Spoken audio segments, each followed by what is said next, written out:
Olá, para quem não me conhece, eu sou Sérgio Sampaio, estou no mercado imobiliário desde 1972, portanto já 50 anos e mais alguma coisa, e diante das grandes transformações tecnológicas, diante do déficit habitacional que o país enfrenta, diante de tanta gente conversando sobre imóvel e tanta novidade acontecendo, eu resolvi trazer periodicamente um podcast para que a gente possa conversar com pessoas do meio que entendem do mercado imobiliário.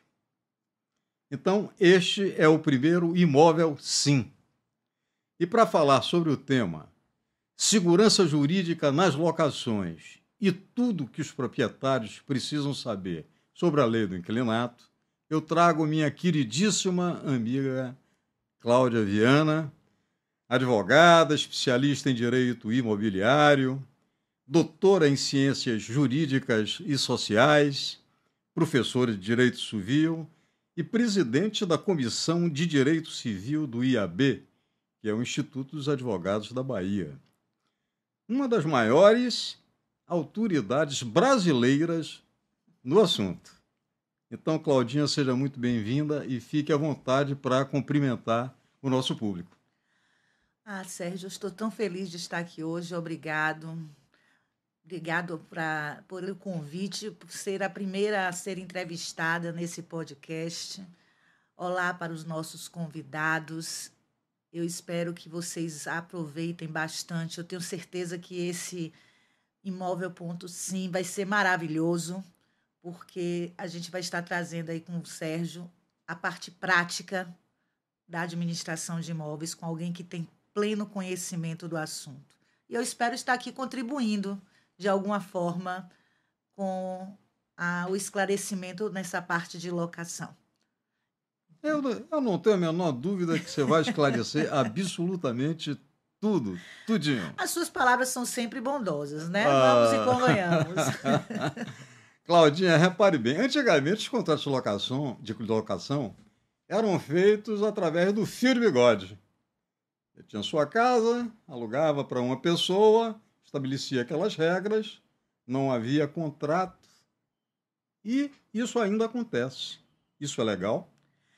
Sérgio, legal porque a lei não obriga que a gente faça um contrato por escrito, mas entre ser legal e ser o mais adequado tem uma distância.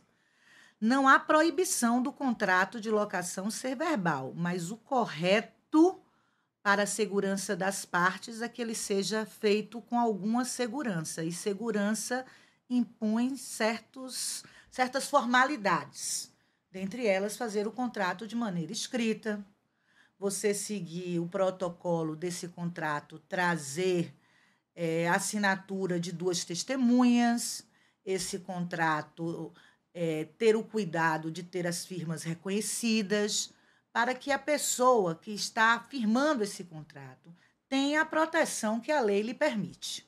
Então tem que ser escrito e bem escrito. Com certeza. Porque eu vejo, é muito comum, até dou muita risada com relação a isso, uma série de contratos que me chegam, às vezes, de imóveis que nos trazem para que a gente dê continuidade à administração, que é um verdadeiro copiar e colar. Só que a gente vê o copiar e colar nos lugares completamente equivocados. Então, eu imagino que há de haver muito cuidado para se fazer um contrato. Um contrato é para cada caso, é para cada locação, é para cada venda, é para o que for. As pessoas têm que entender que contrato, em verdade, a gente tem que lembrar o seguinte: contrato é lei. Só que é uma lei particular. É uma lei que vai vigorar entre aqueles sujeitos que estão ali envolvidos. Então, o contrato é esta lei. Então, você tem que saber que regras você está estipulando que vai vigorar para aquelas pessoas. Então, quando você resolve simplesmente abrir num modelo que está no computador, na internet, copiar, colar e estipular ali, você está criando algo que talvez você não tenha nem noção do que se aplica naquele caso. Então, o contrato tem que ser feito por alguém que tenha conhecimento, para saber que tipo de regra eu estou colocando naquele negócio que eu estou a realizar. Você falou há pouco aí de testemunha e falou também de reconhecimento de firmas. Qual é a importância de testemunhas? Porque, de modo geral, você pega o contrato, entrega a alguém que está do seu lado, você assina aqui de testemunha. Você assina e eu assino aqui de testemunha. Aquelas pessoas, na realidade, não tiveram conhecimento do contrato em si. Tiveram conhecimento do ato, não é? Mas é necessário, então, que existam essas testemunhas e é necessário também que as partes que estão envolvidas naquele contrato tenham as suas firmas reconhecidas, né? A gente tem que entender o seguinte, Sérgio. Primeiro, vamos compreender o que é que significa reconhecimento de firma. O reconhecimento de firma é a garantia de que a assinatura que está sendo colocada naquele documento pertence àquela pessoa que está assinando. Hoje, inclusive, com a questão da informatização, você já pode fazer o reconhecimento de firma de maneira virtual, pelos cartórios, através do sistema virtual. Então, quando eu reconheço a firma, eu estou garantindo que a pessoa que está assinando é aquela que está sendo declarada como aquela pessoa do documento. Sim. Então, dá uma garantia de que não estamos diante de um ato de estelionato, de falsidade. Ponto número 1. Certo. No que toca à questão da testemunha, a testemunha ela garante que não ocorreu um ato de coação e que os direitos e deveres postos ali são válidos. Então, quando ocorre um descumprimento do contrato, eu não vou precisar mais entrar na justiça para provar que aqueles direitos são válidos. Aquilo já está previamente provado através daquele ato formal. Então, eu já entro no processo na fase de executar aquilo que está posto no contrato. Então, a presença das duas testemunhas em um contrato transforma aquele documento no que chamamos de um título executivo extrajudicial. Então, o procedimento judicial para exigir os direitos é muito mais célere do que o procedimento sem as testemunhas. Então, o contrato de locação é um título que pode ser a qualquer momento executado. Se tiverem as duas se testemunhas. tiverem as duas testemunhas. Exatamente. O que é importantíssimo para quem está alugando ou para quem está discutindo. Com certeza, Né? com Tanto certeza. para um lado quanto para o outro. Não é? E aí você vê a importância, Sérgio, de você ter um assessoramento adequado. Sim, sem Vamos dúvida. observar isso. Porque não basta você estar alocando o seu imóvel, é você locar um imóvel tendo conhecimento da importância de como deve ser feito. Né? Esse conhecimento que a gente agora parte a publicizar para a população ajuda que as pessoas façam os seus contratos com a maior segurança. Isso é muito bom e importantíssimo para quem está nessa relação. É uma coisa que a gente não pode, de forma nenhuma, deixar de fazer. Agora, quando você falou da execução, como é que acontece essa execução? Uma parte não cumpriu, tá certo? Aquilo que estava ali pactuado, você precisou executar esse contrato. Como é que isso se dá? Como é que isso acontece? Como é que a coisa funciona? Depende de que tipo de cláusula foi descumprida e o que é que você deseja obter dali. Então, vamos raciocinar o seguinte: o contrato de locação, ele traz diversos deveres para as partes. Então, se o que eu desejo é a retomada do imóvel, eu vou executar pleiteando imediatamente o despejo. Certo. E aí, a depender da forma como o contrato foi elaborado, eu posso ter elaborado um contrato que tenha estipulado uma cláusula que permita o despejo liminar, a depender do tipo de contrato que tenha sido elaborado. Eu posso, Cláudia, fazer um contrato de locação que permita um despejo liminar? Posso. Olha a importância de saber elaborar o seu contrato. Se eu não fiz dessa forma, eu fiz um contrato que não permitirá o despejo liminar, mas eu posso executar o despejo? Posso executar o despejo? De que maneira? Então, eu vou executar o despejo sem essa questão liminar, mas vou executar o despejo. De que forma? É um despejo para uso próprio? É um despejo para cobrar conjuntamente aluguéis que não foram pagos? É um despejo que teve um descumprimento de uma outra cláusula do contrato? Então, eu tenho que observar que tipo de descumprimento contratual me levou àquilo. Ou é um despejo pura e simplesmente por uma denúncia vazia. Eu não tenho mais interesse em continuar com aquela locação. Outra situação, eu estou diante de um contrato onde eu só desejo cobrar o valor. Se é só o valor, eu só vou executar, eu só entro para pleitear judicialmente, se eu tenho aquele título executivo, o valor. Então, eu já peço ao juiz que bloqueie dinheiro da conta da pessoa para pagar a dívida. Porque se eu tenho um título executivo que diz lá que o valor do aluguel, a título exemplificativo, é R$3.000, e você não pagou, eu gero o boleto daquele valor, como não teve o pagamento, eu já entro com o processo executivo para quê? Pague, sob pena de penhora e bloqueio, daquele valor que está ali atualizado. Ao contrário, se o seu contrato não materializa o título executivo, eu vou pedir para que você informe se pagou.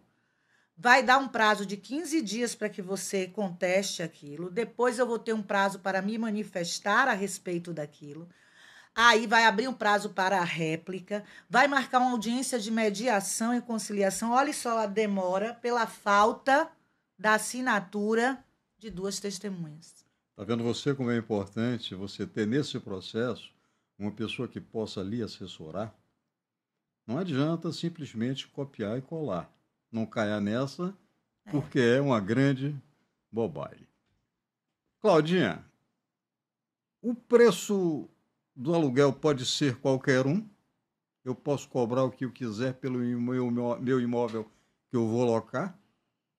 O preço do aluguel é o preço de mercado, é o preço que você entende que é devido pelo seu aluguel. O outro aceita ou não, se quiser. Se quiser. O outro aluga ou não. Se desejar. Se quiser. Agora, uma vez estipulado, eu posso modificar unilateralmente? Não. Mas você me chamou a atenção de uma coisa que eu acho muito interessante quando a gente fala de preço, não é? Que é a importância de saber precificar. Porque não adianta, é muito comum no mercado, por exemplo, de locação, você ter preços aviltados, não é? Onde o proprietário passa a receber muito pouco do que na realidade aquele imóvel valeria, e também a pretensão de preços muito mais altos do que o mercado pode pagar, e, consequentemente, a dificuldade de locar num tempo célere, não é? Exatamente. E aí você coloca nessa situação uma realidade em desconformidade. Aquele imóvel fica fora do padrão social daquela região. Eu me recordo, Sérgio, por um bom tempo eu tive uma sala de escritório que funcionava, só para a gente lembrar, em um prédio aqui em Salvador, que a gente tinha uma isenção Sim. de pagamento de IPTU. Porque Sim. o prédio funcionava em uma localidade que era um edifício de propriedade de uma instituição religiosa. E a instituição religiosa era isenta de pagar IPTU. Então, os aluguéis daquelas salas dali, eles não cobravam IPTU dos inquilinos, óbvio, porque eles não pagavam IPTU. Então, o valor do aluguel deles eram todos mais baixo do que os daquela localidade. Isso gerou um problema para os edifícios ao derredor, porque os imóveis ao entorno começaram a ter problemas porque passou a ter uma lista de espera para aquele prédio. Porque pagavam IPTU menor. Porque não pagavam IPTU. Então, assim, o custo da locação do prédio onde eu estava funcionando era mais baixo do que todos os outros prédios circunvizinhos. Então, aí passou a fazer o quê? Aí o pessoal do prédio começou a dizer, não, então a gente agora vai cobrar mais caro. Eu dizia, não, você não pode fazer isso. Porque aí você está transformando indiretamente o custo do IPTU em custo de aluguel. E essa não é a ideia. A ideia é que o IPTU tem uma razão de ser e o aluguel tem outra. razão. Então, assim, o aluguel tem que continuar dentro da realidade de mercado. Porque senão você está fazendo uma concorrência desleal com os demais prédios. Por que eu friso isso? Porque esse valor de mercado, Sérgio, ele interfere numa questão posterior, que é o direito a uma revisional de aluguel. Eu não posso unilateralmente estipular o aluguel. Não posso ser obrigado a impor um valor do aluguel, mas de 3 em 3 anos... Existe a revisional, existe o direito à revisional de aluguel que a lei estipula. E essa revisional visa trazer o aluguel ao valor de mercado. Eu não vou falar agora, mas depois eu vou puxar esse assunto, que é sobre essa revisional, e você vai conversar um pouquinho sobre o valor do aluguel provisório. Ah, perfeito. Tá certo? Mas a gente fala daqui a pouquinho sobre isso. Claudinha, prazo de locação. Estamos falando de locação residencial, não é? Perfeito. Pois bem, existe uma máxima. Todo contrato de locação tem que ser de 30 meses, ou pode ser maior, ou pode ser menor. Pode ser do prazo que você quiser. Não existe isso. Locação não tem prazo quando a locação é residencial, mínimo nem máximo. Pode ser um dia. Pode ser o tempo que você desejar. A lei estipula prazos de locação para locação por temporada, que a lei diz textualmente que não pode ultrapassar 90 dias. Então, ali ela diz, olha, se eu estou estipulando uma locação por temporada, e aí a lei explica o que é uma locação por temporada, é aquela que eu escolho por uma necessidade provisória, vou usar para uma atividade médica, vou usar para uma questão de estudo, por um período de viagem, eu não posso ultrapassar 90 dias. As demais, ela não coloca prazo mínimo nem máximo. Agora, a lei, por uma questão que a gente tem que olhar historicamente, ela incentiva que faça por 30 meses. Como assim, Cláudia? Incentiva que faça por 30 meses. Meu amigo, minha amiga, é assim, olha, eu vou fazer por 30 meses para que você tenha uma maior estabilidade. Serginho, você vai lembrar que você tem mais tempo aí do que eu, né? Eu vou me lembrar, sabe de quem? De Silvio Capanema de Souza, meu queridíssimo e saudoso amigo. E, aliás, eu fico com a bola muito cheia, porque no meu livro de administração de imóveis... repare bem, a coisa que você falou, agora eu me lembrei. Eu vou aproveitar essa dica para colocar aqui, tá certo? Ele manda para mim num bilhetinho à mão e diz assim: o seu trabalho constitui relevante contribuição para o aperfeiçoamento do mercado, o que justifica os meus sinceros e entusiasmados cumprimentos. Quase que eu não durmo nesse dia quando o Silvio me disse isso. E ele foi um dos autores da lei. Um dos autores da lei. Eu me lembro que em 91, a grande preocupação de Silvio era que a lei fosse equilibrada. Então, os 30 meses ele colocava para a gente, de uma forma muito interessante, dizendo: 30 meses é bom porque tem tempo para o inquilino ficar. 30 meses é bom porque se o proprietário precisar, ele pode tirar sem justificar, porque cabe a tal denúncia vazia. Exatamente. Então é muito interessante esse tipo de coisa. Mas as pessoas têm na cabeça que contrato tem que ser de 30 meses. É a mania, Sérgio, de não ler. É a mania de não ler. Olha só, e nós vivemos uma sociedade crítica nesse aspecto. Por quê? Porque hoje, e aí é um fato importantíssimo, a gente tem um momento que as pessoas não param, me desculpe, para estudar. Desculpe mesmo, é um fato. As pessoas têm que parar para ler a legislação. E entender. Parar para interpretar. A lei diz, olha, o contrato de 30 meses traz os seguintes direitos. Mas quando ela diz que o contrato traz esses direitos, ela não está dizendo que se não tiver 30 meses não presta. Ela diz apenas que aquele que não tem 30 meses não vai ter aqueles direitos. Mas terá validade. Da mesma forma, apenas não vai ter aquele plus, que é a questão da denúncia vazia de imediato. Porque até a denúncia vazia vai poder ter depois de 5 anos. Só não vai poder ser da mesma forma. E tem muita, Sérgio, muita imobiliária, muito corretor, que infelizmente, meu amigo, insiste em dizer que só pode ser de 30 meses. Não, meu amigo, pode ser residencial, pode ser de 1 ano, de 2 meses, de 6 meses, de 10 anos, de 3 anos. Do tempo que for. Do tempo que for. Do tempo que quiser, pode ser verbal, pode ser escrito, não tem problema. Agora me diga uma coisa. Havendo um prazo, seja ele qual for, o inquilino pode a qualquer momento desistir da locação? Desde que ele notifique o proprietário e assuma as consequências da multa pro rata. Certo. Então essa multa é uma multa proporcional. Proporcional. Não é? Porque, de modo geral, nos contratos de locação, essa multa quase sempre ela é de 3 meses o valor do aluguel. Mas, das vezes, é 3 meses o valor do aluguel.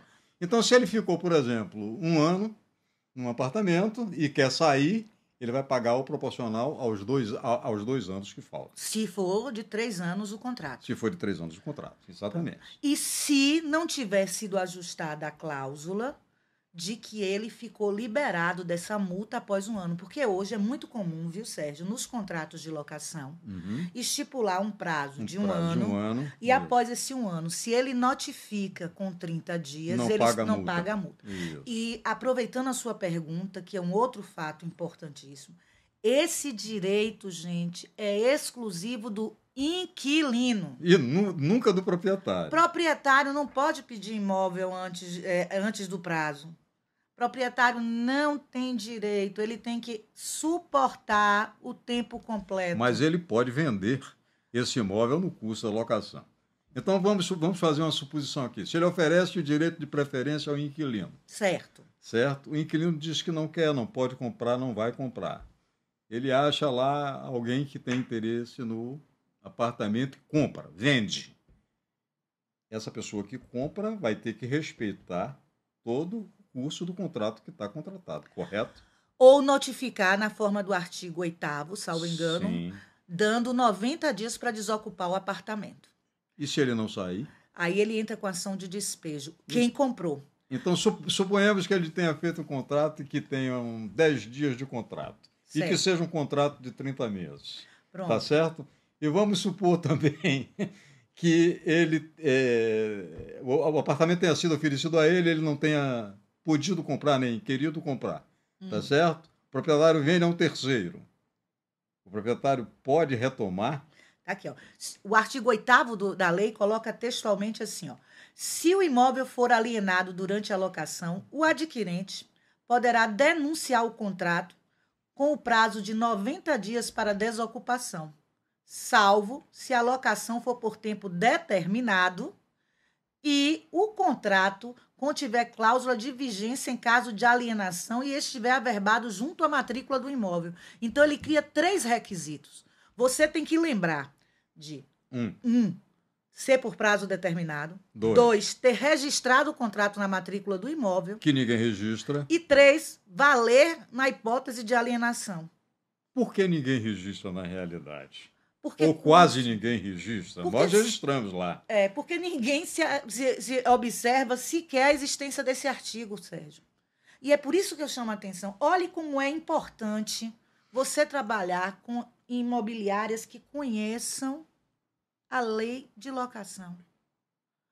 Ser corretor não é para, vamos dizer assim, para qualquer um, é para quem estuda a matéria. Eu digo sempre, e eu acho que o mercado caminha muito nesse sentido, que da mesma forma que você tem o médico, da mesma forma que você tem o advogado, da mesma forma que você tem qualquer profissional liberal, um arquiteto, sei lá, você tem que ter a sua assessoria imobiliária através de um corretor, através de um gestor imobiliário, através de uma imobiliária, através de um administrador, enfim, para que você possa caminhar, não é, dentro dos trâmites legais e fazer negócios que sejam bons para você e seguros, sobretudo. E pessoas que entendam do assunto. E pessoas que entendam do assunto.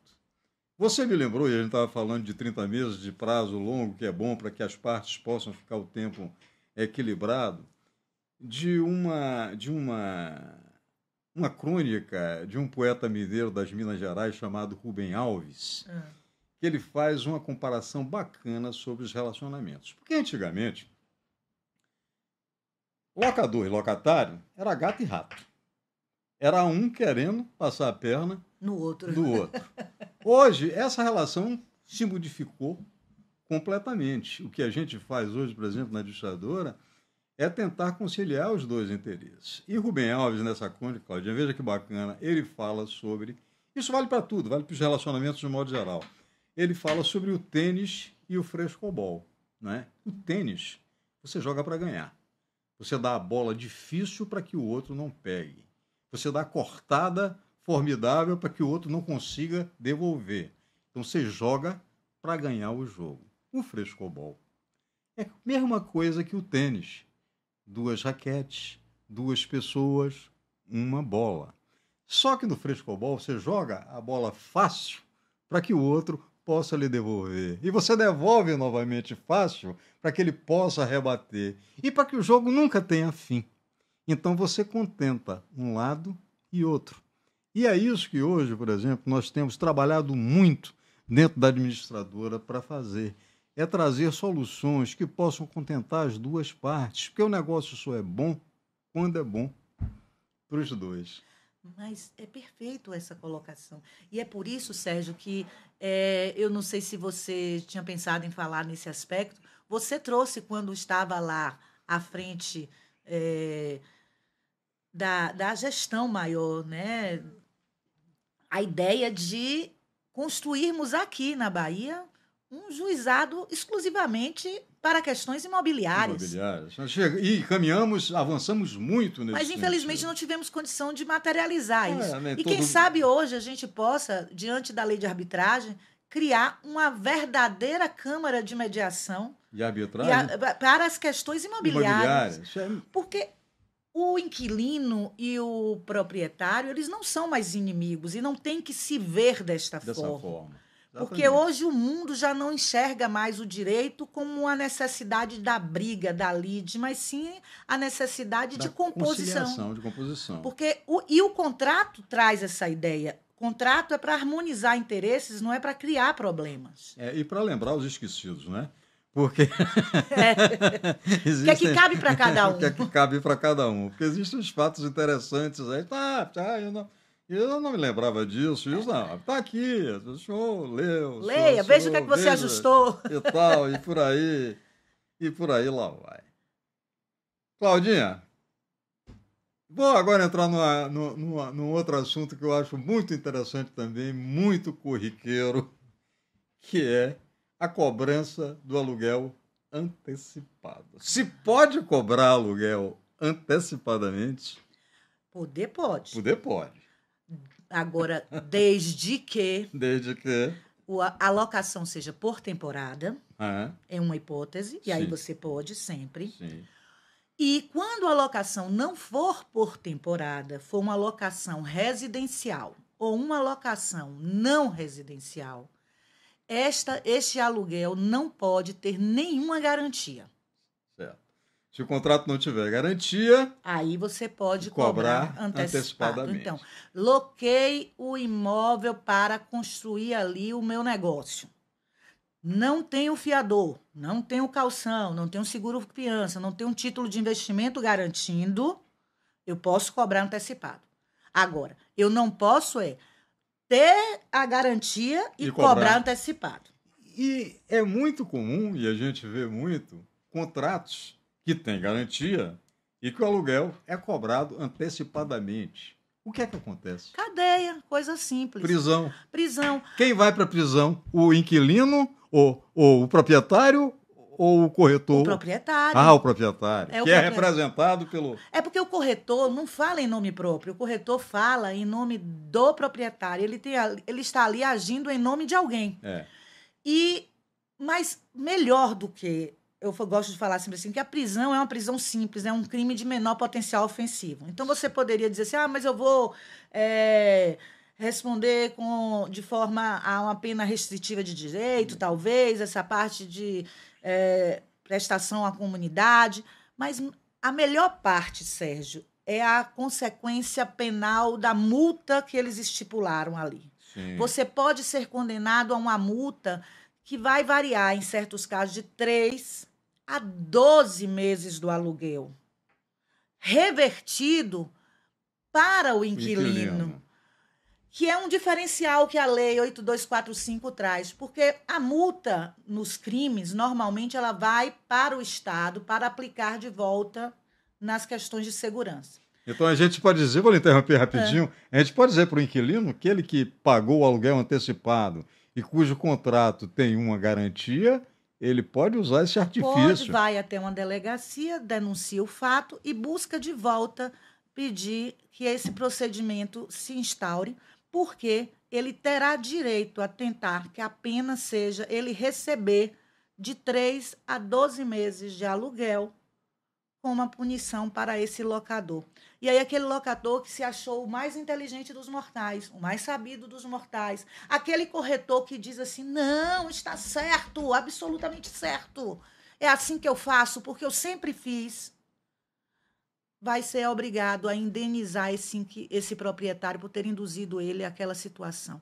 Está lá no artigo 43 da lei. 8.245/91. Muito bem, vamos lá. Claudinha, e os atrasos? É outra coisa muito interessante. Há uma confusão terrível aí do pessoal com relação ao percentual de multa, que fazem confusão da multa que é aplicada para condomínio, da multa que é aplicada para aluguel. Então a gente vê muito caso, você está cobrando 10% de multa por atraso do aluguel, está errado, tem que ser 2%, ou vice-versa. No condomínio, o senhor está cobrando 10%, quando na realidade deve ser cobrado somente 2%. Como é que é isso, Claudinha? Explique isso assim para a gente melhor. Multa de condomínio, o Código Civil já estipulou que é 2%. 2%. Pronto. Não pode ser mais do que 2%. Multa de aluguel é 10% no máximo. 10% no máximo. Mas você pode cobrar, além disso, mais alguma coisa? Juros, correção monetária também. Entendam definitivamente o seguinte, não existe essa ideia de que a multa da locação é a multa do Código de Defesa do Consumidor. Essa era a confusão feita.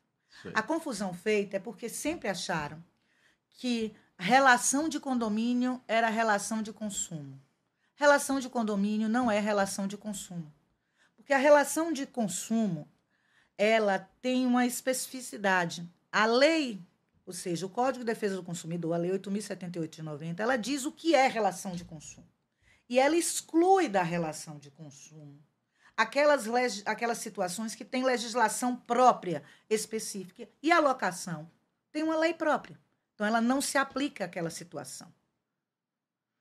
Então, a lei ali, aplica-se a lei do mercado. Então, é até 10%. Então, você veja que coisa interessante. O proprietário, por exemplo, que não tem uma boa assessoria, muitas vezes deixa de receber a multa adequada pelo desconhecimento. Fica sem essa receita que, na realidade, é devida porque o inquilino não pagou na data certa. Eu acho, inclusive, que essa coisa dessa relação pessoal, proprietário, inquilino, não estou querendo puxar a brasa para minha sardinha, não, mas é muito ruim, porque o inquilino sempre tem uma desculpa, eu me atrasei, e a coisa é vista de uma forma mais particular. Quando você tem um imóvel que está entregue a uma administradora, essa relação é uma relação impessoal. Eu acho que qualquer relação negocial, Sérgio, deve ser feita através de um profissional. Eu, como advogada, eu quero ter um advogado que cuide dos meus processos. Eu, como paciente, eu desejo ter um médico que cuide da minha saúde. E eu, quando tenho meu imóvel, eu preciso... Eu fui...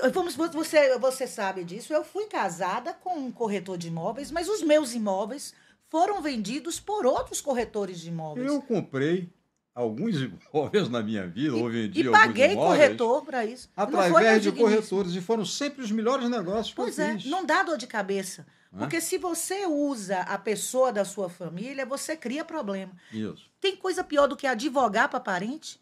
É um horror. É criar dor de cabeça. Claudinha, vamos para mais uma aqui que também eu acho muito interessante, que são as coisas que ficam na cabeça, no imaginário das pessoas, e as pessoas pensam que tem que ser assim e a gente está vendo que não é. É o caso, por exemplo, dos reajustes dos aluguéis. Existe uma lei especial que regula hoje e diz que o aluguel só pode ser reajustado a cada ano. Então, vou fazer duas perguntas em cima disso. Existe uma máxima que as pessoas pensam que o reajuste só pode ser feito através do IGPM. Tá certo? Então, eu queria que você falasse dessas duas coisas. Primeiro, a gente tem que lembrar o seguinte: por que reajustar anualmente? Aí a gente volta historicamente. Isso vem lá da hiperinflação. Isso. As pessoas têm que entender esse aspecto. Isso veio quando tivemos a criação do plano real, né? Tivemos até uma fase de negociar, onde o Estado convidou a que os proprietários chamassem os inquilinos para fazer um acordo, até que se chegou a uma determinação normativa de que o reajuste deveria ser anual, e assim ficou. Então, até hoje, por determinação normativa, o reajuste do aluguel é anual, para impedir que isso funcionasse como um fator a interferir na inflação. Tá? O normal é que se coloque nos contratos, essas são as cláusulas comuns, que o reajuste será anual, salvo que venha uma norma que reduza essa periodicidade. Isso. Tá certo? Agora, e o índice? O índice não é só o IGPM, é qualquer índice que reflita a inflação.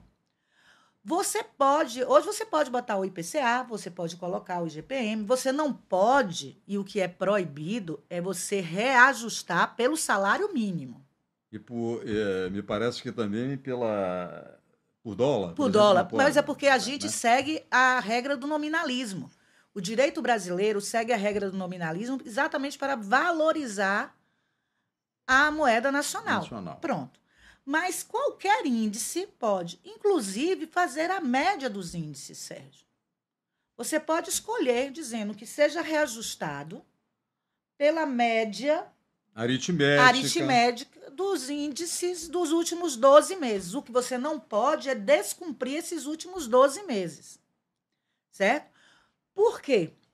Porque aí você interfere numa determinação normativa. Então, o período de 12 meses é obrigatório, mas ser só o IGPM, não. E tem uma novidade. A Fundação Getúlio Vargas recentemente criou o IVAR, que é o Índice de Variação dos Aluguéis. Agora você veja o absurdo. Esse IVAR contempla apenas o que ocorre, me parece que em 3 ou 4 estados do sul do país. Então, é óbvio que a variação de imóveis no sul do país é completamente diferente da variação do que ocorre, por exemplo, no Piauí, em Pernambuco, na Bahia. É completamente diferente. Então, ele não mede realmente o que foi que aconteceu.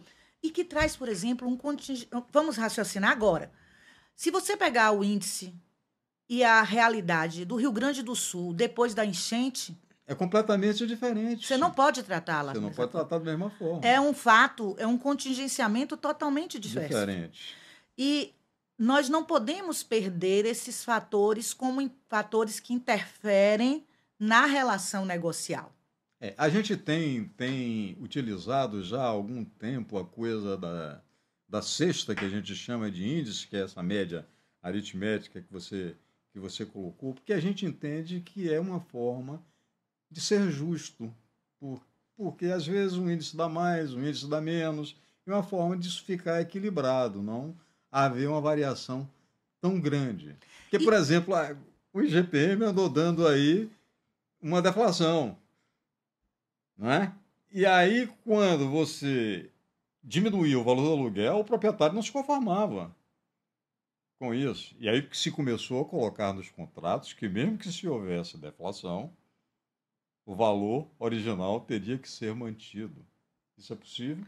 É possível, mas aí esse manter o valor não impediria, quero deixar isso ressaltado, somado aqueles 3 anos, você fazer uma revisional para menos. Sim. Porque a revisional tanto pode ser para mais, Como pode ser para menos. quanto pode ser para menos. E vamos aproveitar agora e falar Da revisional. da revisional e do aluguel provisório.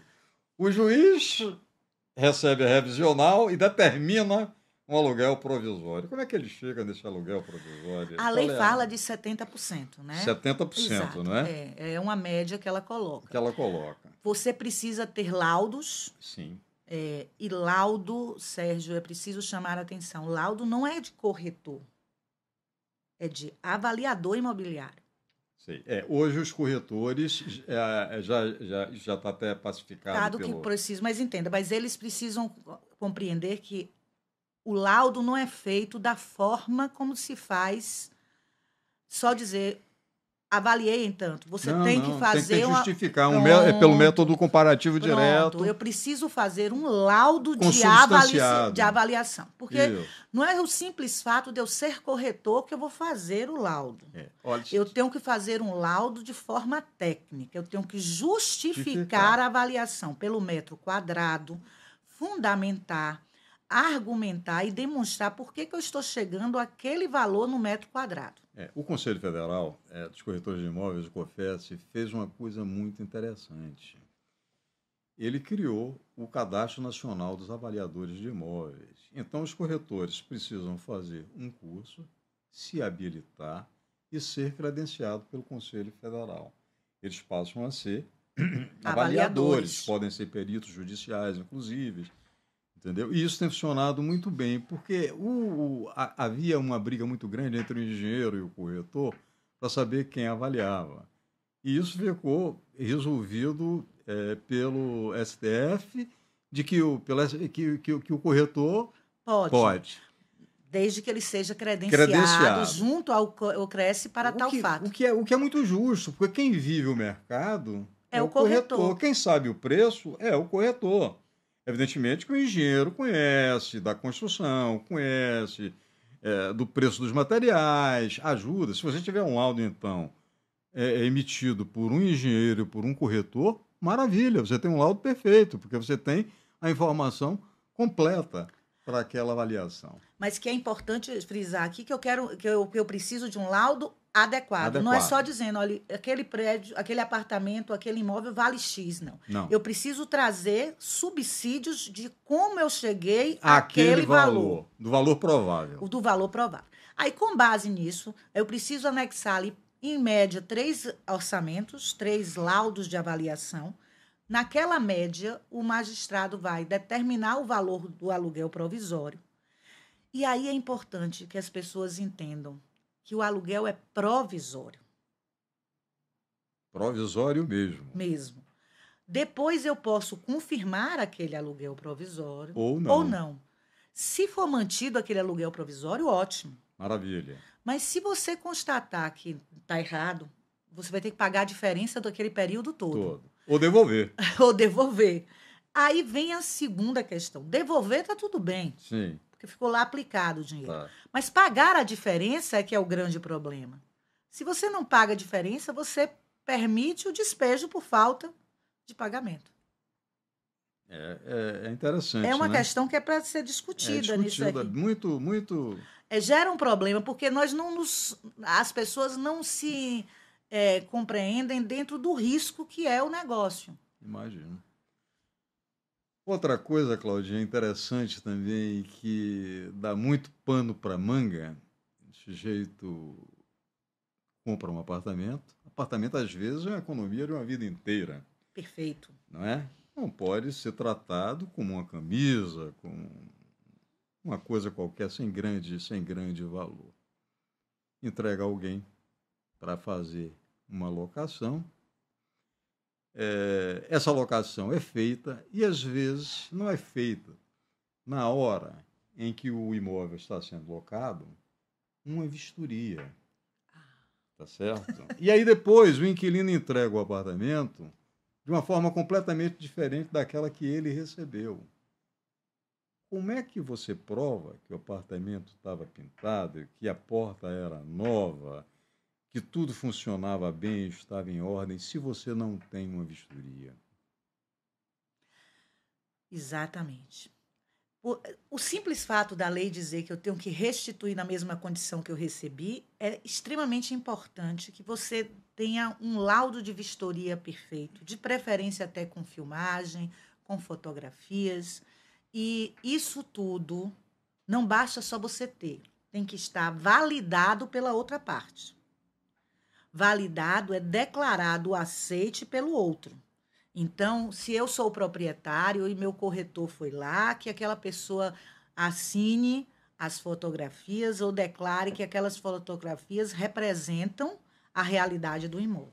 Você sabe que hoje a gente faz já essas vistorias de forma profissional. Pronto. Existem empresas terceirizadas que realizam esse tipo de trabalho e que fazem a vistoria na entrada e que fazem também a vistoria na saída.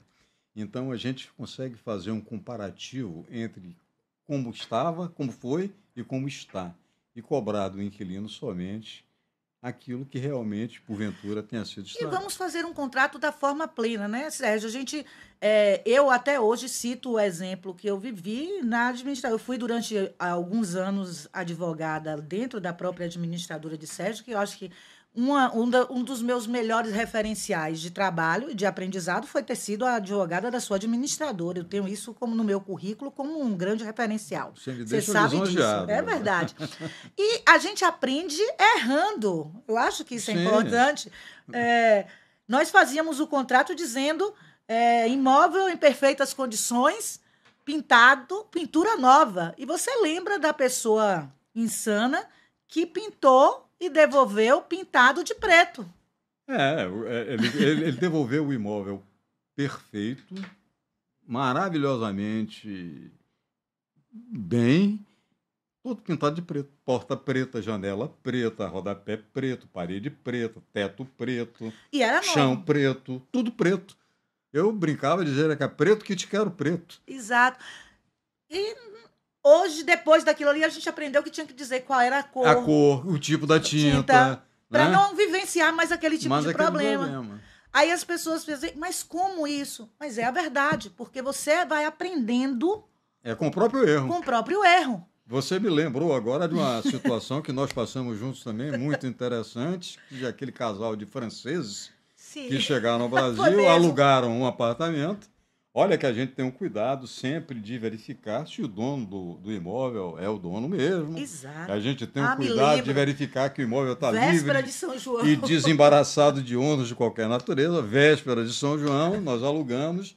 E na hora que a francesa se muda, ela recebe um oficial de justiça, não é? Dizendo que o apartamento... Lacrando o imóvel. Lacrando o imóvel. Isso foi uma complicação. Porque o imóvel tinha sido arrematado na Justiça do Trabalho. Exatamente. Porque o imóvel estava penhorado. Penhorado e a gente não sabia. Nós não sabíamos, porque a mulher tinha fornecido uma certidão falsa. À imobiliária. Exatamente, de que o imóvel estava livre e desembaraçado. Resultado, eu tive que pegar esse francês, levar ele para o hotel da Bahia, que era o melhor hotel na época. Foi um inferno para encontrar uma transportadora que transportasse os móveis dela para um guarda-móveis. Foi difícil encontrar um guarda-móveis.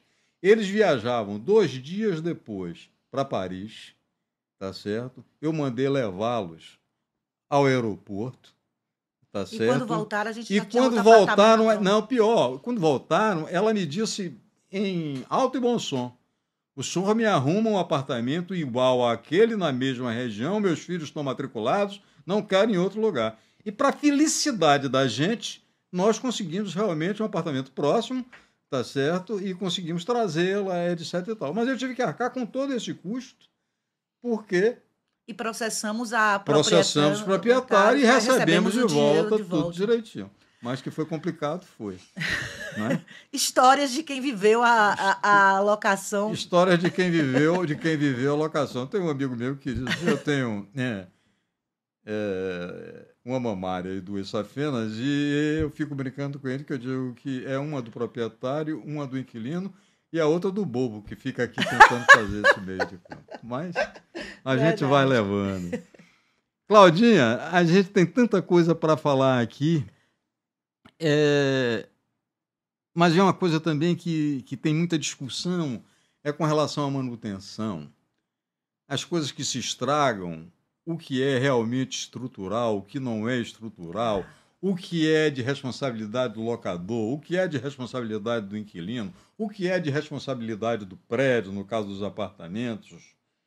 Como é que a gente consegue? Eu sei que a lei fala em uma coisa e em outra coisa, mas na prática isso é um pouco delicado da gente tratar e conviver. Tudo o que significa estrutura do prédio é do condomínio. Tá? Então a gente tem que pensar assim: estrutural do prédio é do condomínio. Aquilo que toca ao uso do dia a dia do apartamento é responsabilidade do inquilino. Então, taxas e despesas de uso do dia a dia do apartamento é responsabilidade do inquilino.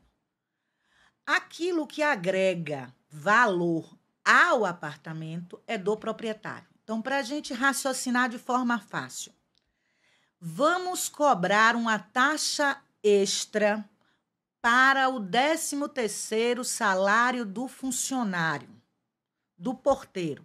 Quem usa o serviço do porteiro é o inquilino que está lá. Então, este ato de usar do serviço, como quem utiliza disso é o inquilino, essa taxa extra, mesmo sendo chamada de taxa extra, quem paga é o inquilino. Sei.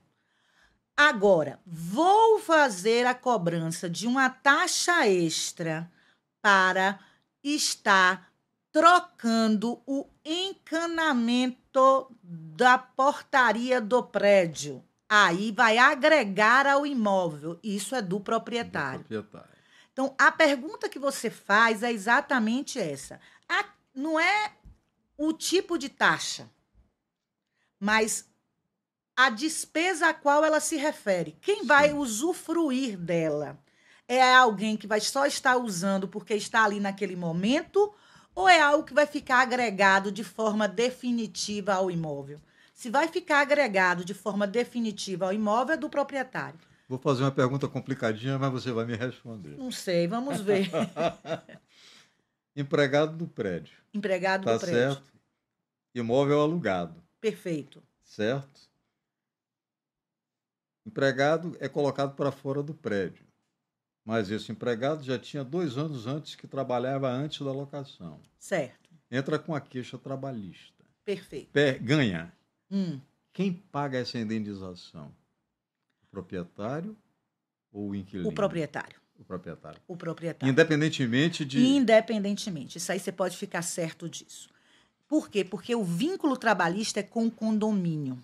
Tá. Certo? Esse vínculo trabalhista ali é com o condomínio.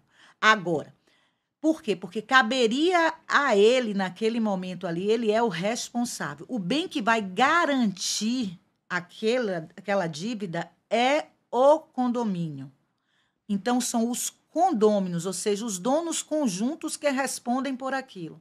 Porque a dívida é do condomínio, não é do apartamento. Entendi. Entendeu a diferença? Entendi.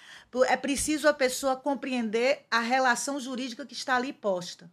E quem deve o trabalhador não é o proprietário do apartamento, e sim o condomínio. Mas existe, não é? E os condomínios cobram quase sempre o chamado fundo de reserva. Esse fundo de reserva é pago pelo locador. Você mesmo falou, pelo locador. Pelo proprietário. Pelo proprietário, por quem é o dono, porque esse fundo de reserva é exatamente para custear o condomínio, não despesas do apartamento. Perfeito, Claudinho. Deixa eu falar uma coisa que me perguntaram no outro dia, eu achei interessante, que quem todo contrato tem e quase ninguém sabe o que é. O que é direito de retenção? E por que pode ser previsto? E por que deve ser previsto no contrato? Ah, ótimo. Direito de retenção, a palavra já vai trazer para você o significado. É de reter, de ficar com a coisa, até que eu seja indenizado por benfeitorias que eu tenha feito no bem. Então, toda vez que um inquilino faz benfeitorias no imóvel e ele tem o direito de ser indenizado por essas benfeitorias, quando ele faz isso de boa fé, ou se refere a benfeitorias necessárias, ele retém o imóvel, ou seja, ele não devolve o imóvel até que ele receba a indenização. E aí vem, que benfeitorias seriam essas? As necessárias Úteis. E as úteis de boa fé. De boa fé. Entende? As necessárias são aquelas que eu faço porque se eu não fizer, eu não vou conseguir usar o imóvel. E as úteis de boa fé, ou seja, aquelas que eu avisei ao proprietário, o proprietário autorizou e agora ele não está querendo me indenizar. E as voluptuárias? Voluptuárias eu não indenizo. Não indenizo. Não indenizo. Muito bem, muito bem. Quem sabe, sabe, hein? Essa é Cláudia Viana, especialista em direito imobiliário, uma das maiores autoridades no assunto. E você está no Sim Imóveis. Claudinha, falamos muito de locações residenciais. Eu vou fazer uma pergunta agora sobre locação não residencial, que eu acho da maior importância, que é a coisa do fundo de comércio. O que é fundo de comércio? Como é que se faz um contrato para se evitar o fundo de comércio? Qual é o máximo de tempo que ele pode ter? Quais são as saídas que se tem? Né?